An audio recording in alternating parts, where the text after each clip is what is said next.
যুদ্ধ শুরুর পর ইউক্রেনের সবচেয়ে বড় আকাশ হামলা চালিয়েছে রাশিয়া। রাজধানীর কিয়েভ সহ একাধিক শহর টার্গেট হয়, এমনকি প্রথমবারের মতো সরকারি ভবনও ক্ষতিগ্রস্ত হয়।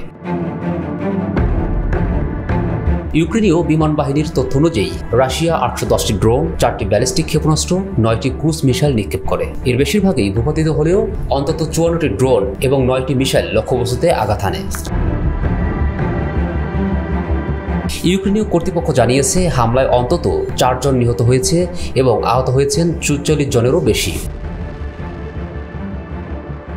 প্রধানমন্ত্রী ইউলিয়া সাবিরেডস্কো জানিয়েছেন কিয়েভের সরকারি কোয়ার্টারে প্রধানমন্ত্রী কার্যালয় সহ একাধিক মন্ত্রণালয়ের ভবন ক্ষতিগ্রস্ত হয়েছে। তিনি বলেন উদ্ধারকর্মীরা আগুন নিয়ন্ত্রণ আনতে কাজ করছেন। কিয়েভের মেয়র ভিতালি ক্লিটশোকে জানিয়েছে রাজধানীর সুবিয়াতো নিশিউনস্কি জেলায় 9 তলা একটি আবাসিক ভবনের 4টি ফ্লোর ধসে পড়ে। একই এলাকায় আরও কয়েকটি বহুতল ভবনে আগুন ধরে যায়। ইউক্রেনের জরুরি সেবাদানকারী সংস্থা জানায় কেবল কিয়েভেই অন্তত 18 জন আহত হয়েছে। তারা বলছে ড্রোন হামলা রাজধানীর উপর বৃহৎ আক্রমণ হিসেবে নেমে এসেছে।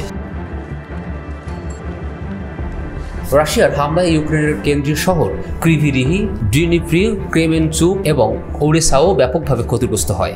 এমনকি ক্রেমেনচুকের দনিপ্রো নদীর সেতুতেও হামলা চালানো হয়, যা ফ্রন্টলাইন থেকে দূরে একটি বিরল টার্গেট হিসেবে বিবেচিত হচ্ছে। স্থানীয় বাসিন্দারা জানিয়েছেন এই হামলা ছিল এ যাবৎ সবচেয়ে ভয়াবহ। একজন নারী বলেন বিস্ফোরণে পুরো ভবন কেঁপে ওঠে, কান বেজে যায়, সবাই শুধু আতঙ্ক আর রাগে ভরে গেছে।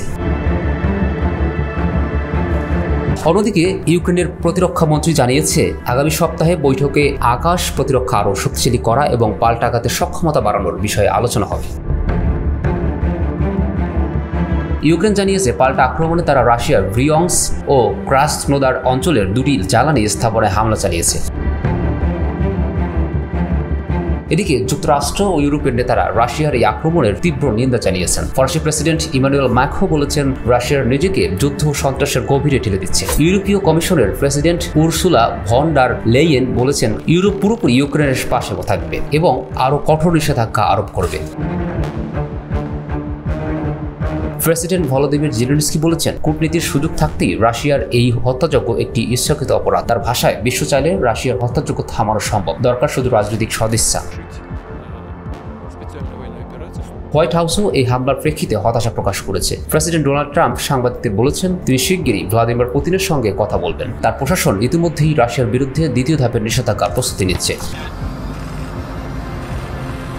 পোল্যান্ড জানিয়েছে ইউক্রেন সীমান্তবর্তী অঞ্চলে হামলার পর তাদের আকাশসীমায় যুদ্ধ বিমান সক্রিয় করা হয়েছে। দেশটির প্রতিরক্ষা বাহিনী জানিয়েছে আকাশ প্রতিরক্ষা ও রাডার ব্যবস্থা সর্বোচ্চ সতর্কতায় রাখা হয়েছে।